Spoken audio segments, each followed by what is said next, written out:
And we're live. Welcome, everyone. Welcome, welcome, welcome. Good morning, good afternoon, good evening.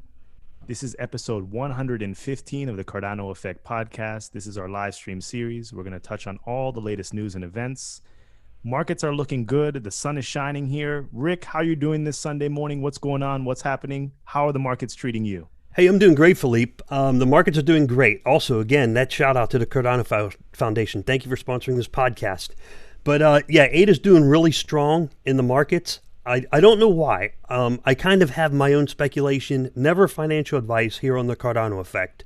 We do not do financial advice. However, we can look at the markets and say, why is it? Let us know in the chat. Why do you think the ADA markets are doing so well? I think it's because people are starting to realize Cardano is taking the right approach, the long game approach, the approach of get it done right the first time. I think they're starting to see, the flaws in the Ethereum contracts where there have been loan attacks and various loopholes in the different types of contracts. And not to say that that can't happen on Cardano. Of course, there's always some way of doing something nefarious with any good, well-built system. However, I'm glad Cardano's taking the long game approach, and I think people are starting to realize how important that is. So what do you think, Philippe? I think the same. I'm not 100% sure what is sparking this sort of bullish run, but Bitcoin has been climbing up the ranks. I mean, it's already number one, but as far as the market cap, and that usually indicates that we're in a little season. And if Bitcoin breaks its all-time high, I think that things are going to start looking good for the major alts, because as soon as all that money flows into BTC, people are going to start educating themselves about what else is out there and seeing what other options are available. And Cardano is definitely one of the options that is available. So hopefully December looks good, and hopefully January looks good, and hopefully it's the turn of a new event and we're headed towards price discovery.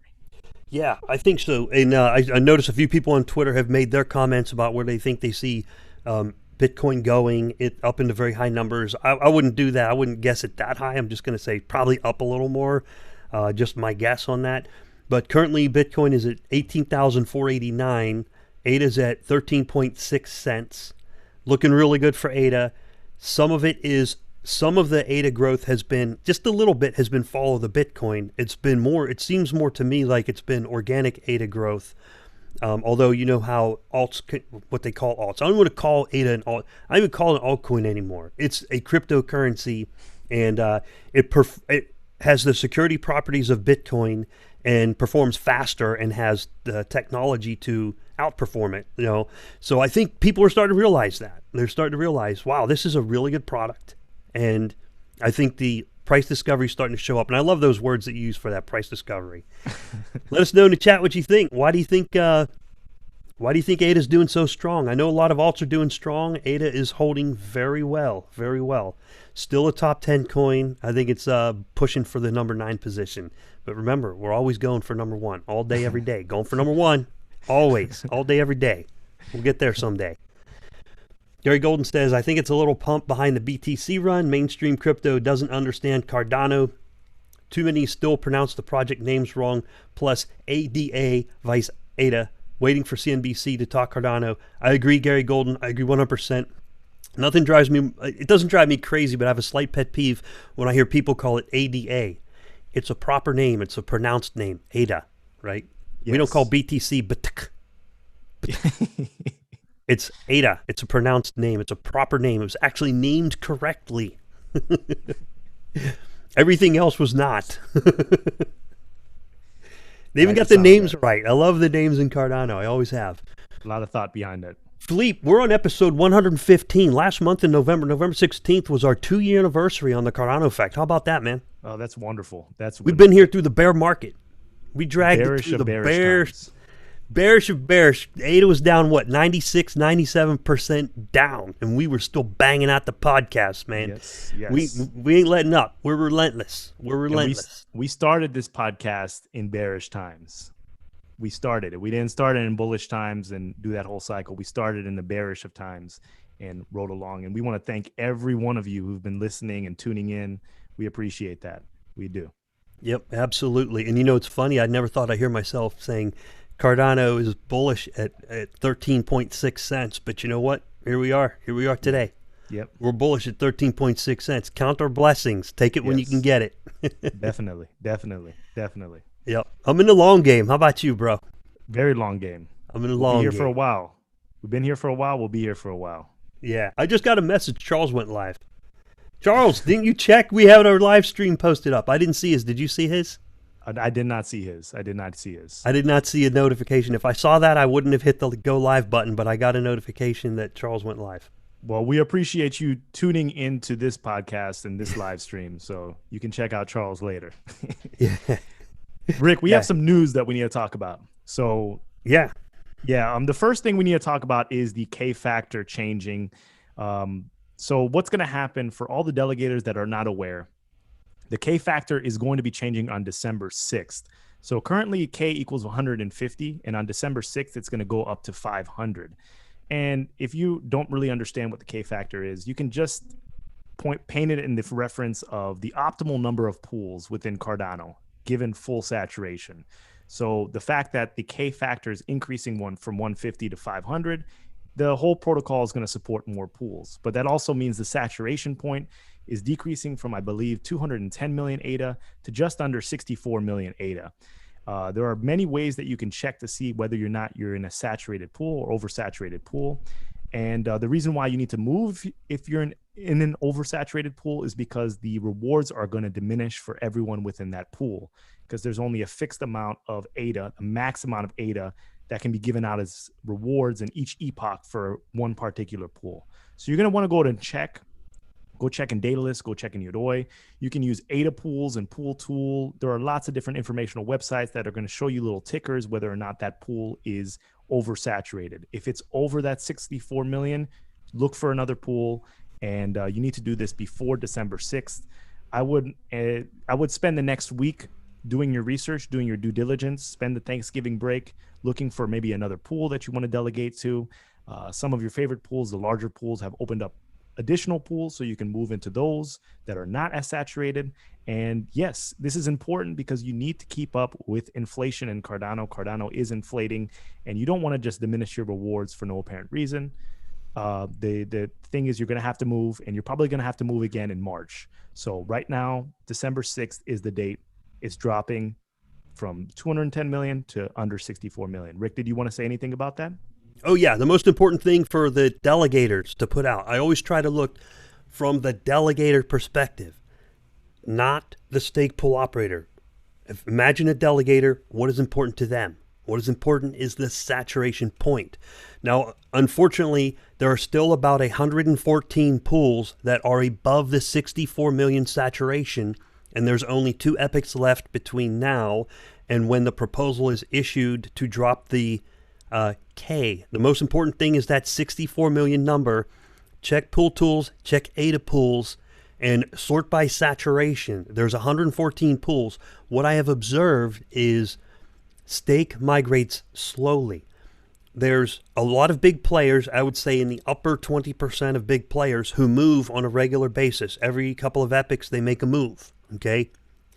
The remainder kind of sit still. They're only going to log into Datalist. What do you think, Philippe? Maybe once a month, once every couple of months. They don't move very quickly. That's perfectly fine. People are happy doing that, and that's important that we understand people are happy with set it and forget it. That means that we're going to have to get the active players to bring things down into the non-saturated pools and get that stake distributed across the spectrum. Okay, that's the important part, is to get them below saturation. If a pool is right at saturation, they don't start losing rewards. It's a good zone to be right at the edge of saturation. So K equals 500, that is 63.6 million. I use 64 million as a round number. It's a good reference point. So get it in under 64 million, 63.6 million. You can see it on Pool Tools. And make sure you get that stake migrated to pools that are below the 64 million marker. Then 32 million in March of 2021. Okay. So long game is, and then once we got K equals 1,000, it's probably going to stay there for a very long period of time, relatively indefinitely. That's where I expect to see market stabilization start to occur. is over March through later 2021. The latter months of 2021, you'll start to see the distribution start to kind of stabilize and hang out where it likes to be, So, yeah, there were some questions in chat. Gary Golden asked about the question about the long game. You want to hit on that? Yes. Question on long game. For me, Yeah. long equals no planned exit from ADA into dollars or fiat. Long is using ADA for life purchases, not selling out back to fiat. Yes. Yeah, that's kind of what I go with long game. Long game is you have a scaled plan to say, all right, I have bills that are in fiat, okay?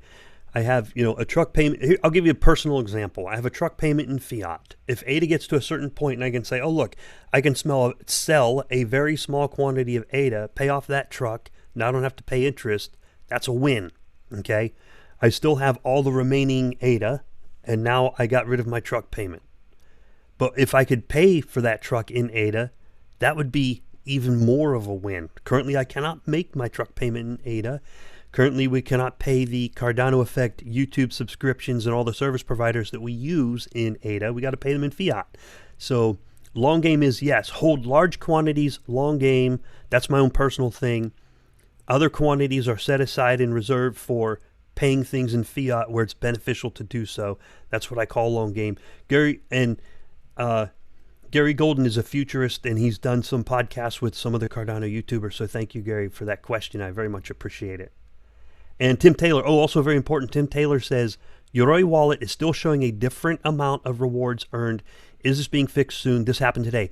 Yes, Tim, I don't know if it's being fixed soon, but there's a problem with DB Sync in Cardano where ADA Pools, Pool Tool, Yoroi, different platforms. What is the other one, Philippe? Was it ADA Lite you mentioned earlier? ADA Lite, yeah. Okay, ADA Lite had a tweet out that the DB Sync, which is instead of using the full blockchain Cardano wallet back end, they use DB Sync instead. There's some problems with it. So anyone who's using DB Sync runs into problems. I learned from ADA Pools, they told me that you're looking at about a 10-hour turnaround from the time you have a turn of the epoch until the DB Sync problems are sorted out. So yes, I saw the same problem in Yoroi myself yesterday. I used Yoroi with Ledger on one of my wallets, and there were two problems I had with Yoroi yesterday. It was really bad. One of them, it wasn't too bad, was the delegation. I didn't see the rewards like a lot of people. So I've seen a lot of people report the same thing. They didn't see rewards in Yoroi. The other one is I sent the transaction with using Ledger, and it said it failed trouble connecting to server. Okay, and I was like, ooh, okay, trouble connecting to server. So I closed Chrome. I reopened Chrome. I went back into Yoroi, and there was no transaction there. I was like, oh, the transaction didn't send. So I created a new transaction and hit send. And this was for quite a bit of ADA. So I created a second transaction. And when it went through, both showed up. And it sent that quantity twice. And I was like, uh-oh, that's really bad. It did send the transaction. It just didn't say it sent the transaction. So yes, there are some problems you'll see with Yoroi. Still my favorite light wallet. That's not good. They need to fix that ASAP. Those are two bad things. People can't see the rewards. I've heard at least 4 people. This is the 5th person to let me know that. Tim Taylor's the 5th person I heard that from. I saw it myself. Tim, 3 other people all said the same thing. Plus, in addition, I had that transaction showed up as failed to connect to server, and then boom, 2 transactions, and they actually went through. The money actually went. I was like, ooh, that's not good. That is not good at all. That is not good at all. I mean, think about if someone was selling some merchandise online and they're accepting ADA for that, and then all of a sudden 2 times it goes through. And it's very hard for to get recourse in crypto in general. So I don't know. That needs to be fixed ASAP. Yeah. You can get recourse, but good luck. I mean, who wants to fight that battle? I mean, we do it with credit cards today when you make online credit purchases, but I've never had a credit card purchase have that issue. So I think it'll be ironed out. Once they get the DB Sync issues and the Address-Dia technologies ironed out, I think that'll also get ironed out as well. Thanks, everyone, for hanging with us. We have a lot of viewers here considering Charles is live right now.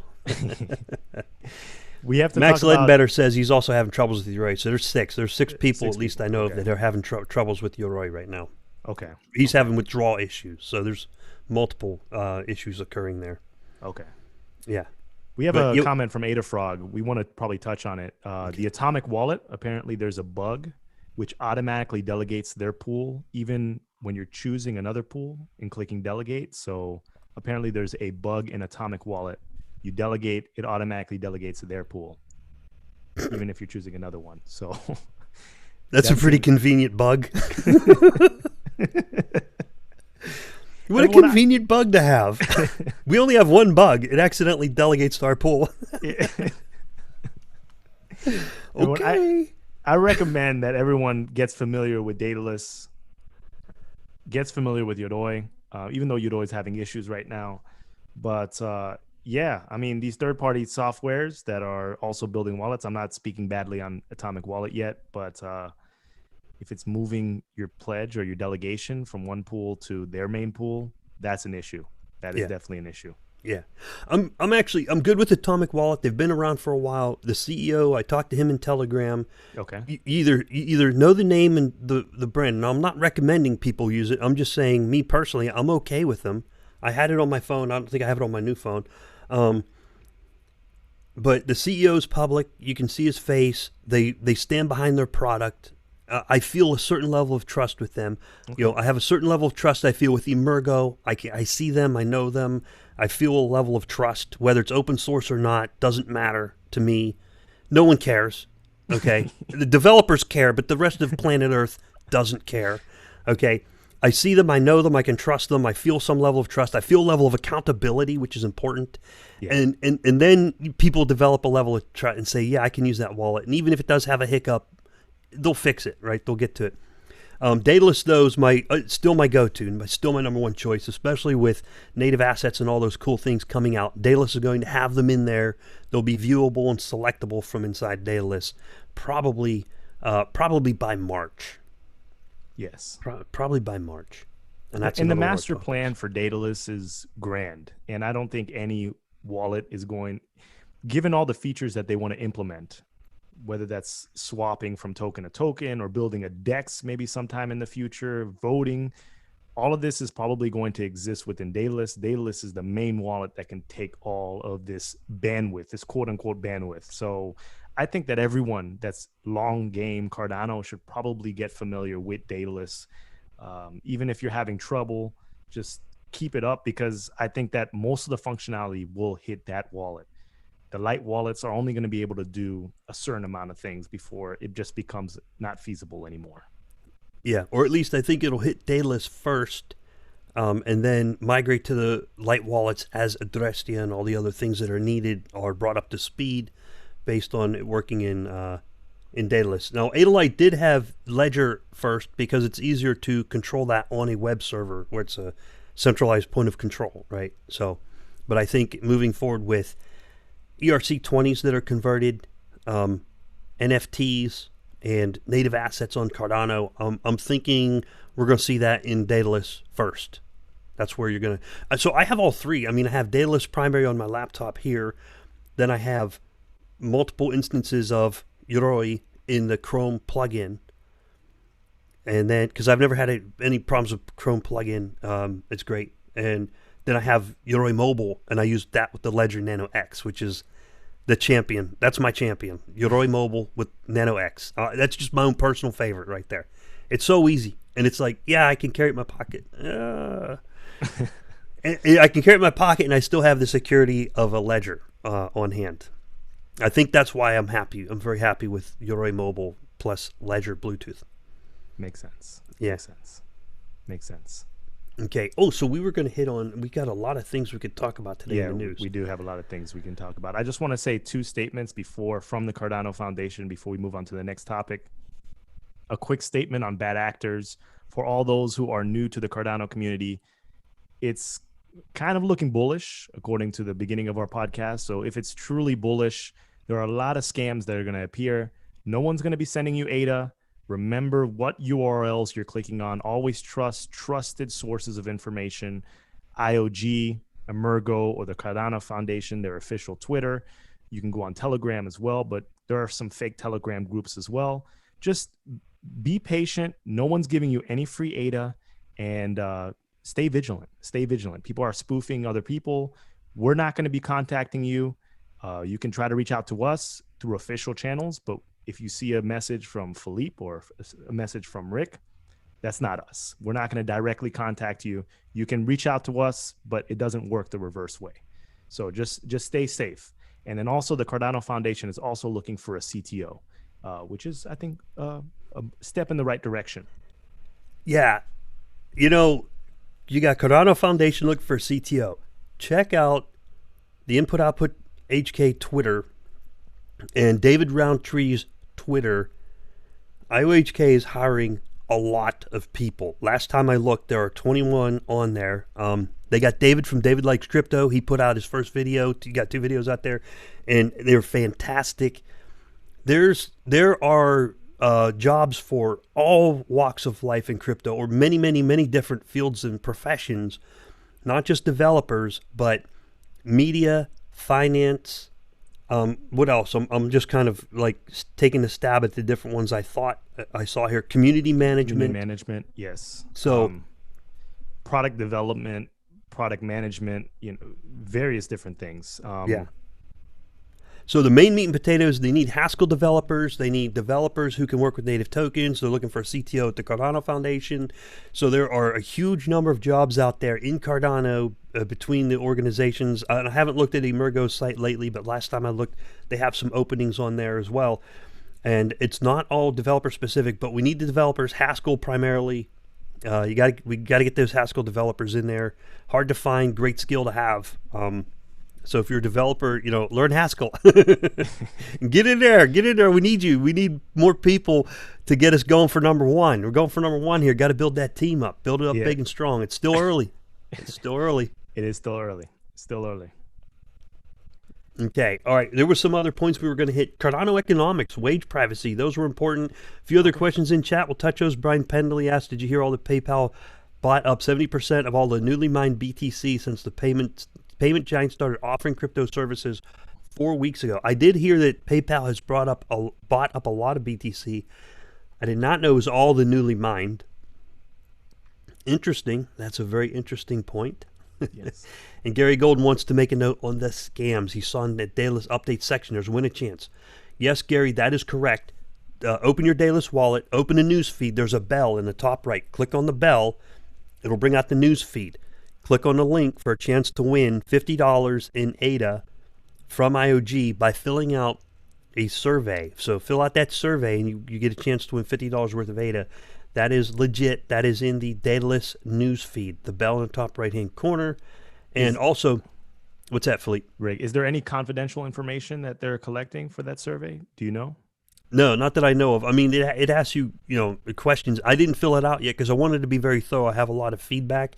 I showed people how to do it, but I want to be very thorough because I have some very specific feedback that I want to make sure I get my thoughts on that correct. Okay. Because it's going to be a great product. And if they're asking for feedback, I want to make sure we got some good stuff in there. Okay. Yeah, I've done some videos on that, on how I'd like to see Daedalus, but it wasn't specific enough. Yeah. And another thing on scam awareness, the number one, something to be alert to. There's many different ways people get scammed, but one thing the scammers do, like in the Ada Light case and the Cardano Foundation website that they spoofed, they did multiple spoofs. It was a highly engineered attack, is they change one character in the URL. So it looks like a URL. It looks like the correct URL, but if you don't look closely at the URL, that one character change is enough to throw you off. And that's the hard part with using URLs, and that's just how the internet is.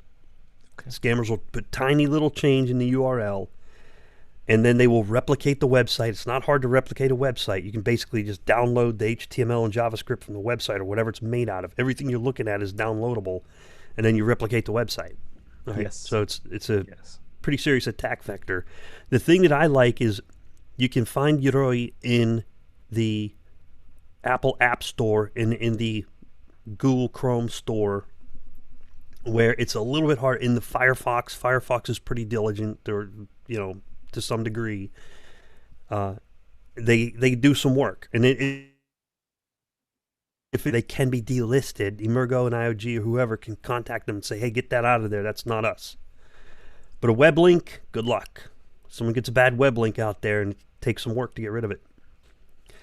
All right, so Okay. oh, Charles just said hi in chat. Hi, Charles. He was doing a live stream. We saw you go off live. Someone notified us in chat and said Charles is live, and we're like, uh-oh, that's tough competition right there. Yeah. What was the next one, Philippe? It was Cardano Economics. Oh What were your thoughts on that? Oh, okay. So let me start on my soapbox. So Rick, I'm gonna first of all, I'm not sure where I stand on this issue. Rick and I were discussing it earlier this morning, but we were talking about the economic model of Cardano, and I'm gonna paint this picture in the frame of reference. I'm using the stake pool operator as the frame of reference. And the reason why I wanted to talk about the economic model is because I'm not sure whether Cardano is moving more towards an equitable distribution of income or they're embracing capitalism. At the beginning of this project, I thought they would let the free markets decide. But recent actions from, I don't know, the Cardano Foundation, IOG, and Emergo seem to paint a picture that they're moving more towards that equitable distribution of income, or at least embracing practices which align with that sort of economic model. And what do I mean by that? When you look at some of the latest announcements about stake pool delegation, they're giving out these golden tickets, allowing these smaller pools to thrive within the economic system. And the best way I was able to understand how this relates to the economic model of Cardano was to draw parallels to the NBA. And I'm going to try to make this as clear as possible. So this is how I love your this is my examples. line of thinking. So the NBA is the National Basketball Association. It consists of 32 teams. And for all those that are not living within the States, this is the premier league for basketball. You win the NBA championship, you are the best NBA team in the world. So there are 32 teams, and there's the NBA. There's two different organizations. There's the owners organization and then the players organization. So every so often they meet. It's called the CBA, or the collective bargaining agreement. So the owners meet with their representatives and the players meet with their representatives, and they come to this meeting and they discuss the revenue stream for the NBA in the next season. So they talk about stadium seats, they talk about ticket sales, they talk about merchandise, they talk about advertisement money, money from TV deals, all these different things. And the owners fight their case and the players fight for their case, both of them trying to get the larger piece of the pie. But the problem with the NBA is that it's very skewed. For example, these 32 teams are found in various different markets. Some of them are oversaturated markets and some of them are undersaturated markets. So you have teams in oversaturated markets like Los Angeles. So if you go to a LA Lakers game, it's probably going to be full. Or if you go into New York is a big market. You go to Boston or you go to Miami, those are huge markets. They can fill up the arena. They are profitable teams. Those teams are always going to be profitable because of their location. But if you go to smaller markets like Milwaukee, or you go to Cleveland, or you go to now Detroit, they're not going to fill up the stadium every night. So they're not receiving the same revenue as the Lakers or the Heat or the Boston Celtics. And as a result, those teams, those owners from those teams, they create this argument between the owners. Basically, they force the players to put a lot of their money into escrow, and all this money gets accumulated, and some of it gets redistributed to the lesser known teams.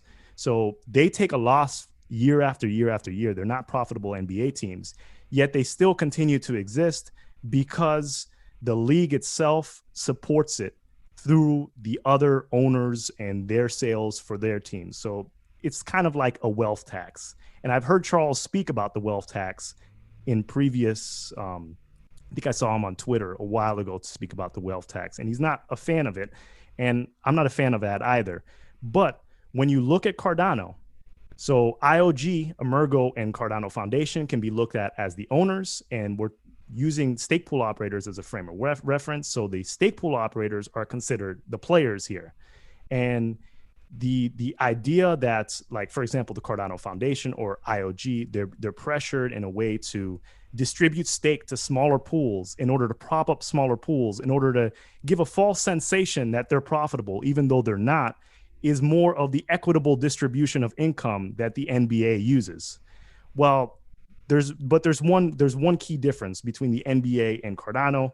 The owners take a huge risk in building stadiums in these lesser markets. So it's not like you can say, this market doesn't ceases to exist, I'm going to destroy my stadium and put it in a more thriving city. You can't do that because the economies of scale, you can't just build stadiums everywhere.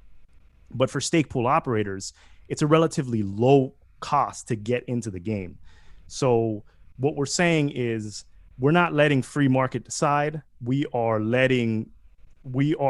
propping up pools that maybe don't have an economic model in order to give this illusion that pools are profitable for everyone, when in reality they're not. The reality is that even if you are in a developing country and you're running a stake pool, you're probably using a VPS from, I don't know, Germany, or you're probably using a VPS in the United States. The infrastructure is just not there. So are the pools that are on the lower tier or are struggling to survive, should they be offered that life blanket, and we embrace this model of the equitable distribution of income, or are we going to let the free markets decide? And Rick, I want to open up the floor to you first, and then I guess we can hop over to the comment section. What do you think about this? Should pools just the lesser pools just die out, or should we offer that life jacket? Yeah, well, I always like to hear your examples because you're a businessman and you know how it works. I mean, you look at the big picture, and right now I think there's a balance to be had where you have the raw, unbridled free market, totally unleashed, pure 100% capitalism, where whoever has the biggest bags wins, period. And you're not going to compete with the pre-mined ADA, the organizations that have the billions in pre-mined data. You're not going to compete with those guys. The small pools can't. I mean, it's just impossible. That's just a fact. I knew that 3 years ago going into it. That's what you look at. You say, how much is pre-mined? Okay, this much. Okay, well, that's not as much compared to other cryptocurrencies, right? And then you have the exchanges who hold other people's ADA, OPA, right? Other people's ADA. And there was this concept of using enterprise addresses to balance things out and fair them out. But the exchange can do whatever they want, that ADA. They can do whatever they want. They control the keys. I'm perfectly okay with that. I'm both perfectly okay with the pre-mined data. I'm perfectly okay with the exchanges. And I think there's a balance to be had while the network is young and the network is bootstrapping. There's a balance to be had with the Owners Association, Cardano Foundation, and IOG helping maintain the smaller pools in order to improve competition, okay? For some period of time. At some point it has to end. At some point the training wheels come off. I don't think the NBA is ever going to end it, right? If they have 32 teams, they say, well, we need 32 teams, and if we just let the other ones die off, we'll only have 16. We'll have only half as many teams, right?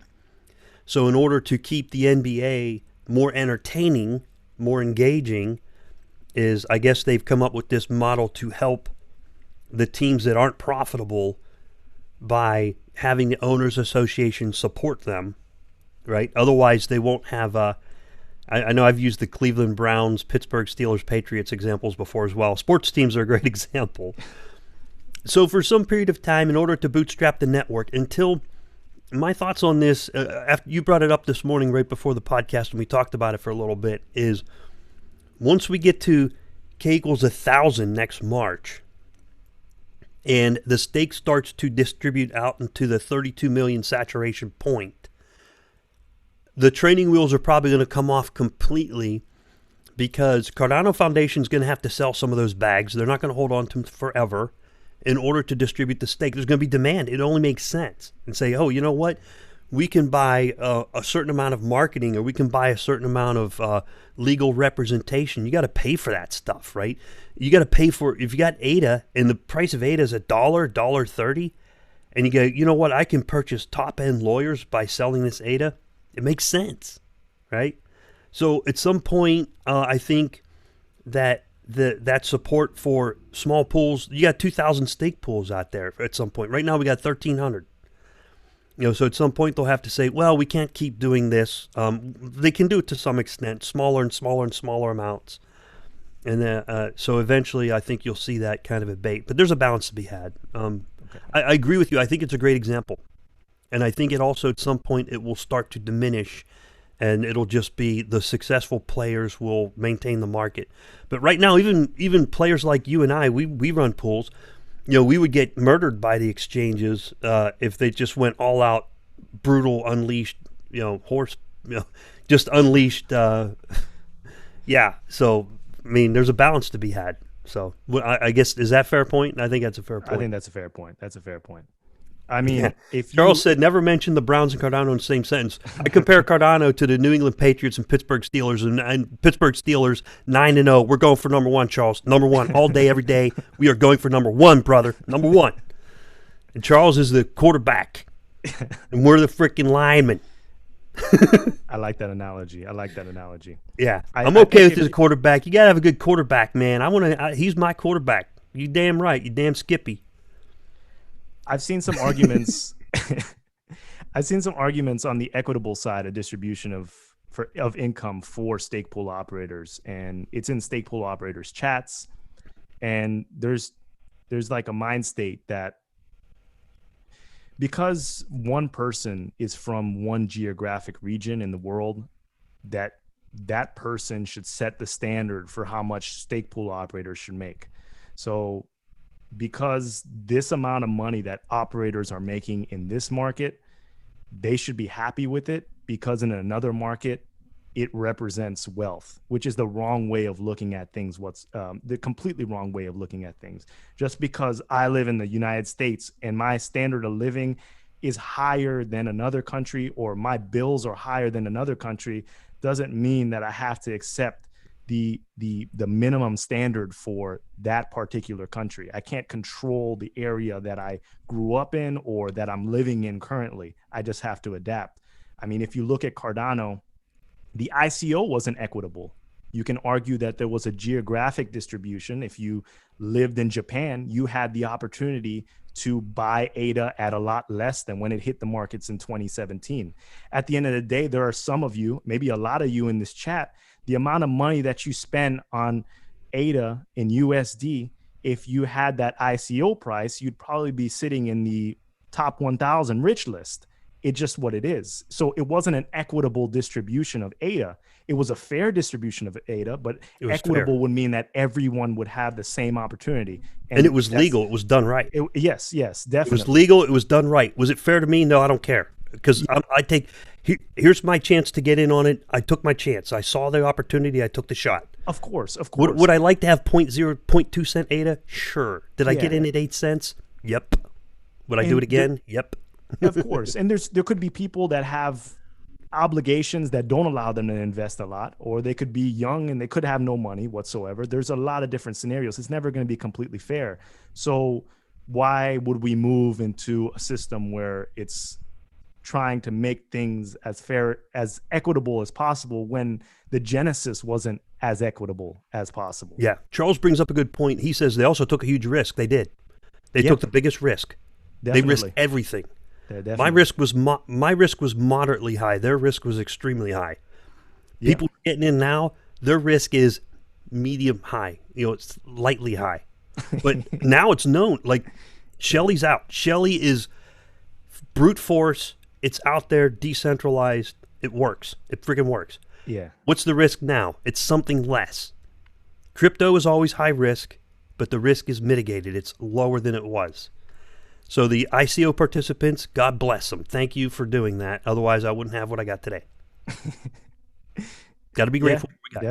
Definitely. So people who are in disadvantaged countries, they'll still do fine. Philippe, that's a good segue into one of the next points that we were going to bring up during this podcast. you know, and that is the native asset. So let's say ADA right now is 13.6 cents. Can you run an entire country's economy on 13.6 ADA right now? The answer is no, because if you tried to buy enough ADA to run a country's economy, you're going to drive the price through the roof. You know, it will drive it through. So can you run, you know, now you're going to be buying dollar ADA. You might be able to get 5 million, 10 million ADA at $1 at that point by the time you bought up everything that's currently on the market. It's going to drive the price through the roof. That's what's happening right now. That's why we got green candles. But this is a speculative question. And let me know in the chat what you think.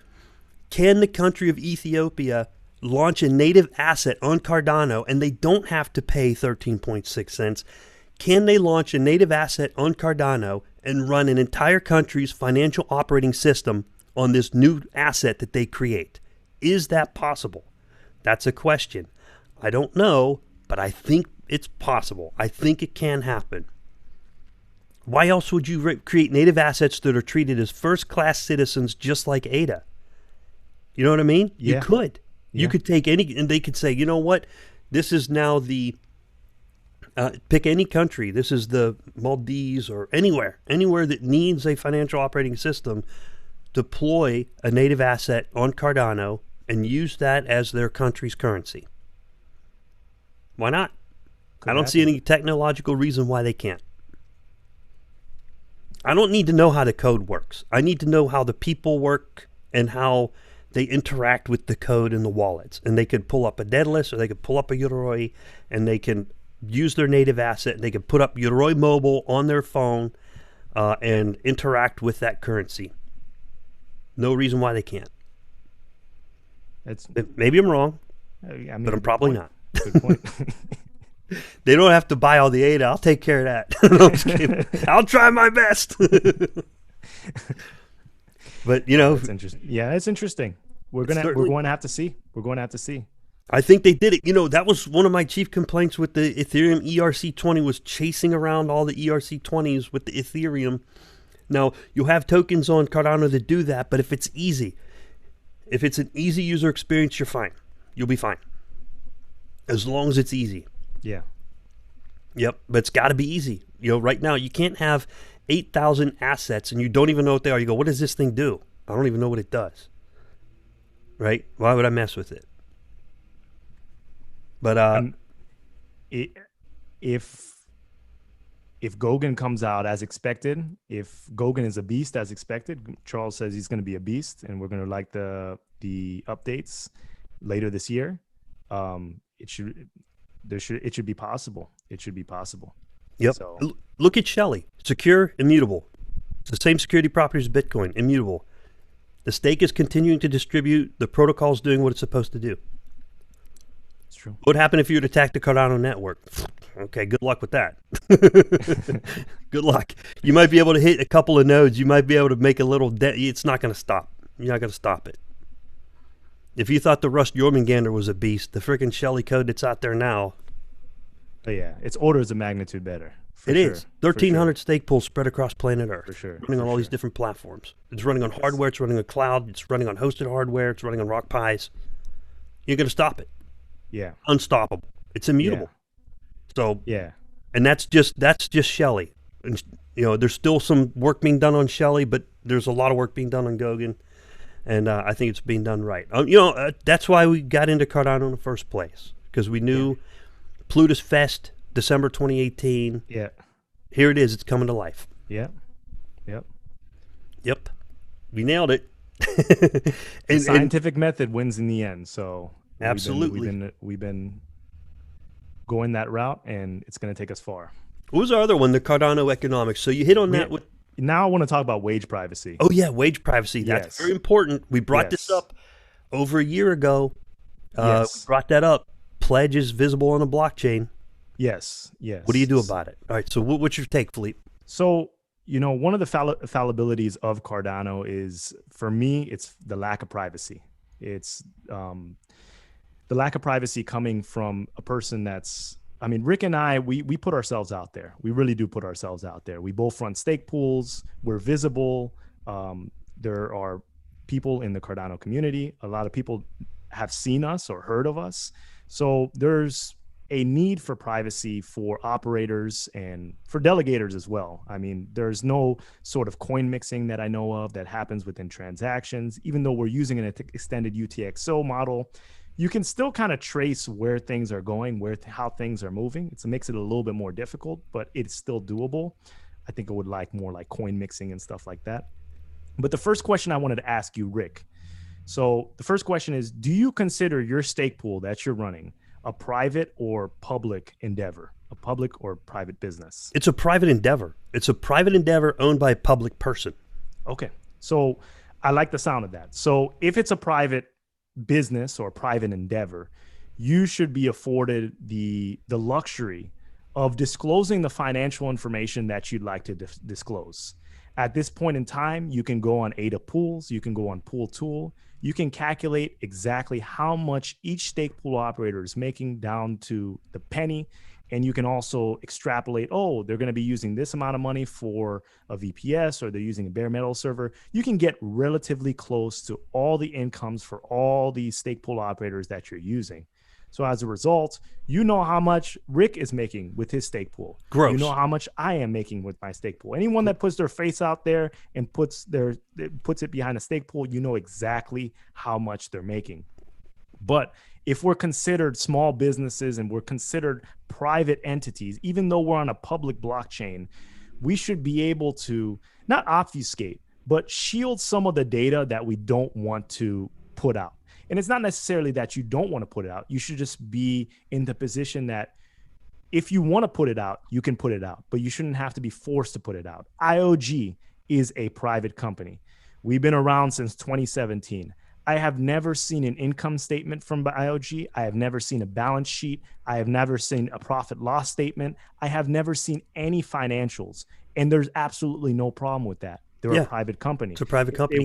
They voluntarily released that data because they wanted to. Yes. It's their choice. Yes. It's their choice. Exactly. And, if they chose to release it, therefore they released it. Exactly. And if they go public, if they do an IPO, then they have to release quarterly statements and their financials become more visible. But until then, we cannot sit there and say they spent this much here, they spent this much here, they spent this much here, because they're private. They're private. And operators should be treated in the same kind of way. They're running some sort of private enterprise. They should have some sort of way to kind of shield some of that data. And, I know it's all about transparency in blockchain. So you want to know exactly how much is delegated to pool A or pool B or pool Z.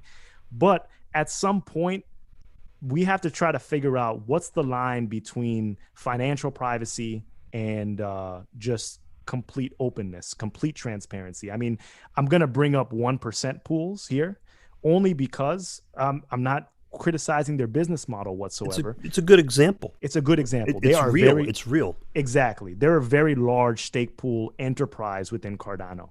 They have a lot of delegation towards them, between 1 and 2 billion. It's a ton. It represents a large portion. There is no face or name behind 1% pool. And they're not subject to the same scrutiny as Rick, myself, or anyone that's putting their face out there. And there's probably a reason why they're that private. They're going to continue growing. They're going to continue growing their business model. They have advantages as an anonymous stake pool that other people are not afforded the same advantages. And I don't know what that means as far as what data needs to be shielded, but I have a couple ideas. They may sound a little bit radical, but Rick, what are some of your thoughts about just giving that anonymity and that wage privacy for operators? Yeah, well, I think there's a trade-off to everything. You got to look at the pros and cons. That's what I do. And I knew going into this, when we were doing the Jormungandr network phase testnet a year ago, we knew, okay, this pledge is visible on the blockchain. Therefore, when I go public, when I bring up my pools, people are going to be able to see my pledge. Now you have, like Suzanne actually does a spreadsheet. She's become very popular in Cardano, lovely lady. And she does a spreadsheet showing in US dollar value the gross that pool operators are making. That's very important. People need to understand that is the gross. That is not their profit. Different pools have different costs associated. Some people go with the absolute bare minimum, cheapest possible VPS you can get. And is that good for the Cardano network? Well, right now you can get away with it, but by the time the transaction load on Goguen kicks in, maybe you can't get away with it. But so there's a trade-off. Look at the pros and cons. What are the pros of a public stake pool with a public face and public data? Well, you have more transparency. You can determine whether you know or trust your operator, or you can determine you don't care, right? You say, well, I don't even care who that operator is. All I want is a delegate, set it, forget it, and I get my stuff. Now, the trade-off, pros and cons, what's the cons of being public? Well, people know how much you got. Now, does that make you a target for organized crime? Sure, it could. There are people who live in countries. Now, I'm lucky I live in the United States, and I live in Virginia, right? So, there's a lot of security there involved with that.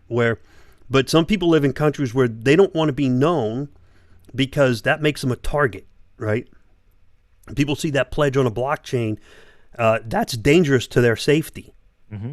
It is. It's a security hazard themselves. So they got to trade off. They got to say, well, do I want to trade my credibility, trust, and public visibility? Do I want to trade that for privacy and security, right?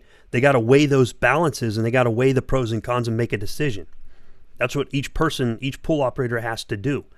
Would it be beneficial to both be able to market publicly and not have to expose your earnings and your holdings? That would be great. I don't know what the answer is, Philippe. Do you know the answer? What are your thoughts on that? What are the ideas that you had? You said they're kind of radical. What is that you're thinking? Because you're a smart guy, man. You run a business. You run a business and you know how it works. First of all, I wanted to respond to one comment before I say my idea. Ada Frog says cold keys, big dogs, big guns, which that's perfect. That's a perfect strategy. But I think that a solution should be, if you want to run a stake pool, you shouldn't feel the need to also go and purchase a sniper rifle with a beam on it. There has to be some kind of middle ground. Yeah, but look at it very realistically. When the guys are refilling the ATMs, okay, in our neighborhood, yeah, the guys who are getting the money out of the ATMs and refilling the ATMs, they're packing heat. They got freaking firearms strapped to their waist, and they're wearing Kevlar for a reason. Yeah. There's a lot of money. That's why. Now, when I'm in Japan, all right, they're not, they don't have firearms, but instead of having two guys carrying the cash box, they got two guys carrying the cash box with batons, and they got two guys walking behind them with batons, right? So they got more heat than anybody else standing around. Pool operators got to weigh that out and say, holy cow, Yeah.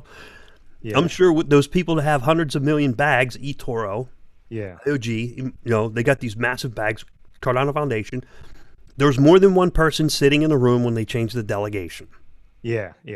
I guarantee it. I don't know, but I can pretty much guarantee there's more than one person sitting in the room with the private keys. Otherwise, anything else would be risky, more riskier. So what's your radical idea, man? What do you think? I agree with the frog guy there. I think it lies somewhere in the middle. So my idea was kind of inspired because right now I'm in the house hunting process. I'm looking for a house. I went to an open house maybe 2 months ago, and I saw that all the data on the county portal was obfuscated. So there was no data visible for that particular house. And I've never seen that before. But when I went to the actual house, it's because a police officer lived in that house. So I don't know if you're law enforcement or you work a traditional job, a certain job that requires a higher level of security, you can remove some of that data, that name data, not all the data, but some of that crucial data from your particular listing. I learned that recently. So what if we could implement something similar within Cardano? So it's not necessarily I'm advocating to change the K value or saying that K shouldn't equal 1,000 in the future. But instead of maybe putting how much delegation or how much delegation is actually in a pool, maybe obfuscating that number, like not having it visible, but actual delegators could tell whether a pool is saturated or not based on the ROS for that particular pool. And the only reason I say that also is because before I was more an advocate of set it and forget it model for delegators, but it seems like they're going to have to take a more active role in moving their delegation around, especially as we move from 150 to 500 and then to 1,000.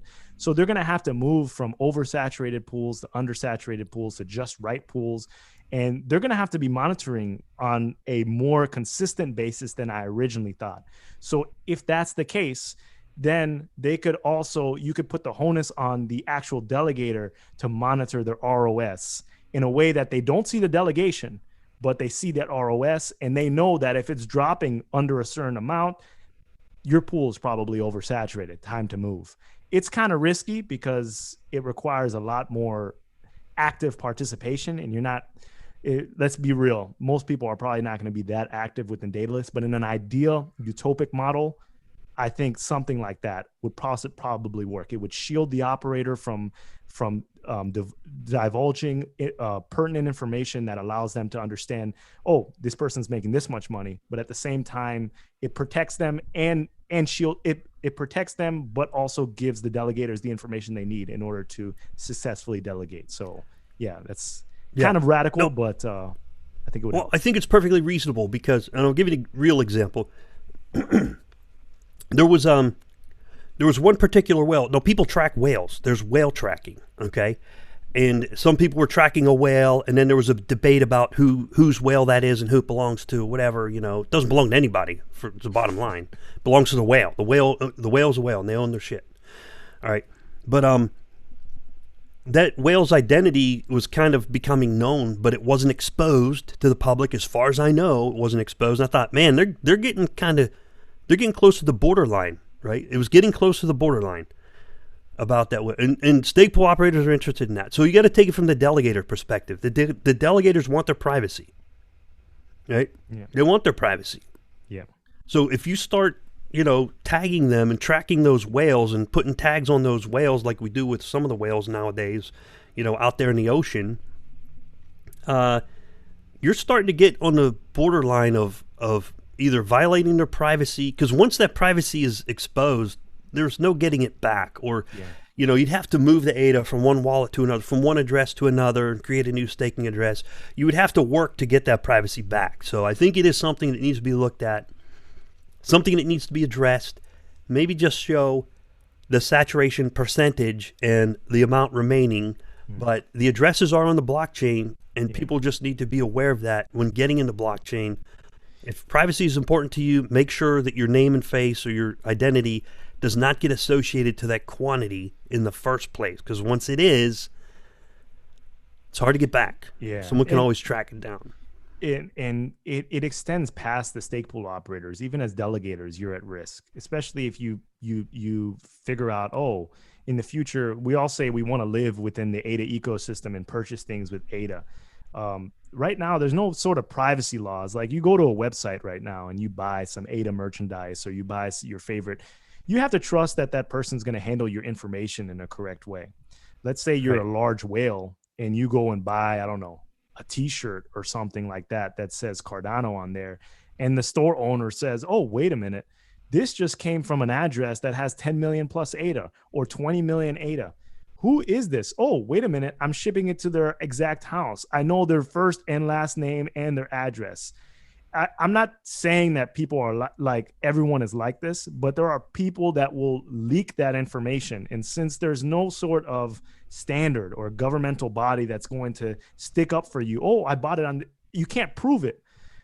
It's going to be extremely difficult for high net worth individuals, medium net worth individuals, and even some of you, as the price goes up, to live comfortably and purchase comfortably without knowing who you're purchasing from.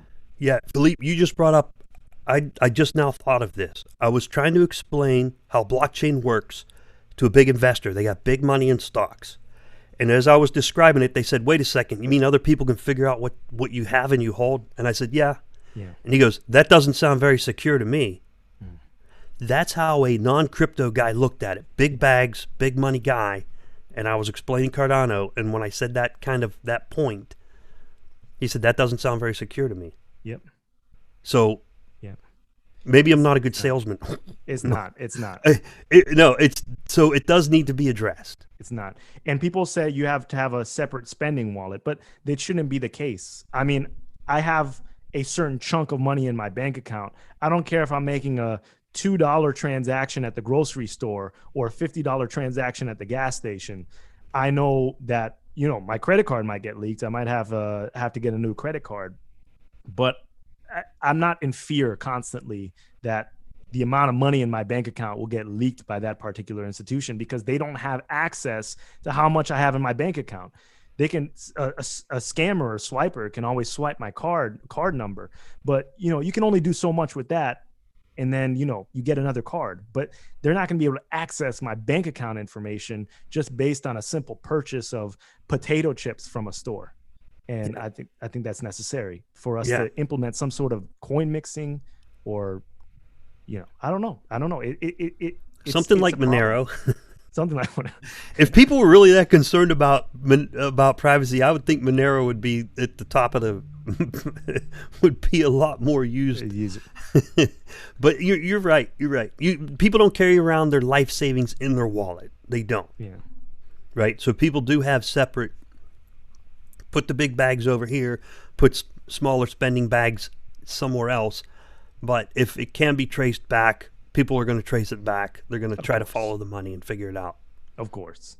I've heard of is it Ouroboros Crypsinus? The Ouroboros Crypsinus white paper, abstract, the research paper on that. So maybe we should look into that. We need to get some people for Ouroboros Crypsinus on here. I think that was from Professor Agaliskiayas and others as well were involved with that. So we're going to have to see what are the privacy features coming out. Who are they targeted for? Primarily the delegators, users, buyer spenders, people who are building on Cardano. And then eventually maybe stake pool operators, you can get them looped in there too so that they're not so exposed. Especially since it seems like pledge wars are starting to kick in. Yeah. iJessor says, teller at bank can see your info and sell it. That's a very rare occurrence. Like if there's a lot of protocols at banks, if you're familiar with the system, like tellers have to be extremely vetted before they get a job at the bank. I'm not saying that it doesn't happen or it can't happen, but the probability is extremely low. And if that happens, you're going to have to get a new account, and they'll be able to shield you to a certain degree. But it's not the same. It's more risky in blockchain, more risky for privacy leaks. And especially some of you, what if ADA moons tomorrow or next month? It goes back to $1. All of a sudden, you may not see 10,000 ADA as a lot of money now, but if it goes to $1, that's $10,000, and people are going to be like, "Oh, you're just carrying that around and this and that," and you may have 10 different wallets, and you may not see you may not think that it's a lot of money because you may have invested at a very low price, but people are going to be monitoring your wallets, small, medium, and heavy. And it's something that needs to be talked about, need to be discussed. That's one thing in crypto that is just, I've learned to tolerate it. People count your pockets. They're like, how much money is he making? How much money is he making? Yeah. How much is he asking for? Yeah. Right? I'm like, come on, man. Yeah. Rich people live down the street from me. I'm like, yeah, okay, great, good for you. I like your car. That's beautiful. They count each other's pockets. Good for you, man. For sure. But you can do that in the U.S. In some countries, it's very important they have that privacy, and they're not going to try to keep up with the Joneses, right? Because they're working hard just to build what they got. But I think to summarize a lot of the stuff you described is don't let people pull you down to a level. Bring them up to a higher level, and do it secure and give them some privacy options. Yeah. Right. This is still the early days, and we know the risks. We weigh the risks, and people take the risks. Right. Agreed. Somebody's got to do it. Be that Bitcoin pizza guy that bought that pizza for 10,000 Bitcoins. Thank you, Bitcoin Jesus. If it weren't for him, we wouldn't be here today with Cardano where we're at. What's the strangest thing you can buy with ADA right now that you've seen? All right. Like what item? That's a good question. Gosh, people are selling stuff for ADA now. Well, you can buy a stake pool with ADA. You can pay somebody. I bought security services with ADA. I'll be doing a YouTube video on that. I had my network scanned by a security service, and I paid ADA for that. It was well worth it. It was ADA well spent. Yeah. It's worth a hell of a lot more now than it was whenever I bought it, but screw it. It was worth it. There's So that guy that owns the hotel as well that he oh yeah, takes.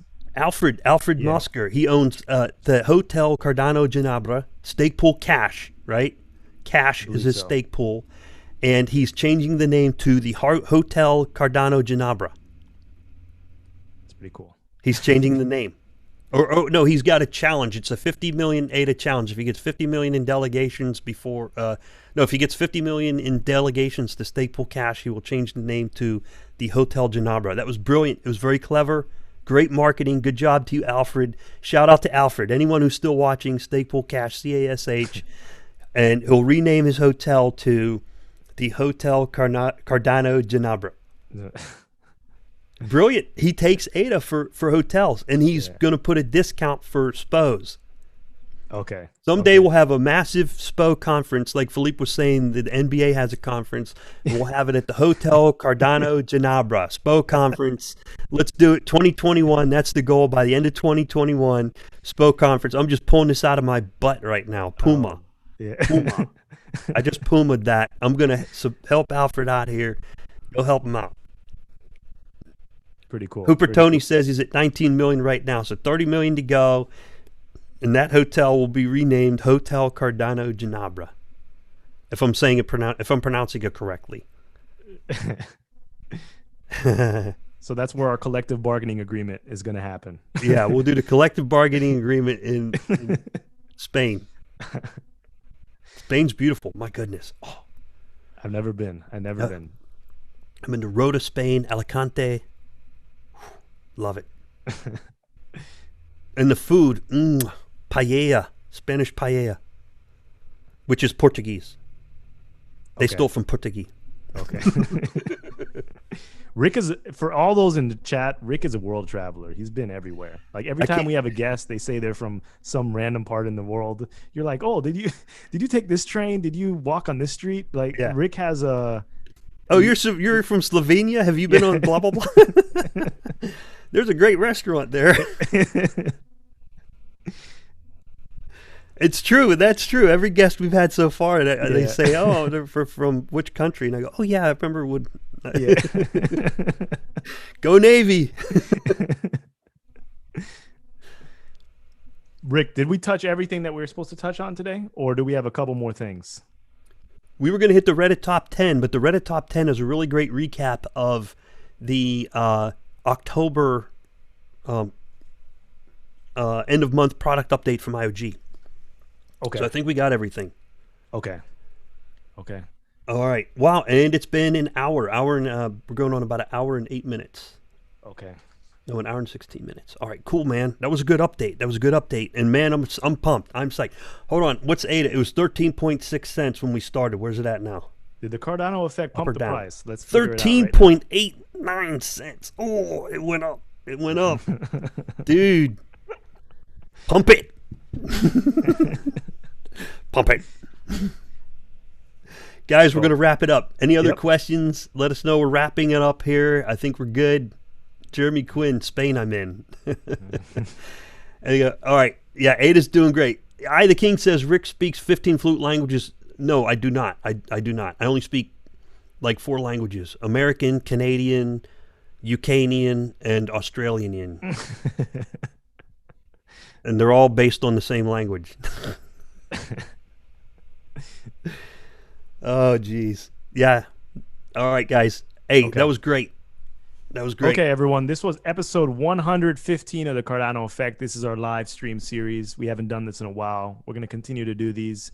TCE has been here since the beginning, and we're going to continue to be here. Thanks for your support. Please like, comment, and share. We couldn't have gotten to this point in time without you, without your support. So, yeah, let's have some fun together. And hopefully December and January are bullish, and it can provide all of us some reprieve. And until the next episode of the Cardano Effect, bye, everyone. Bye, everyone going for number 1 out there all day, every day.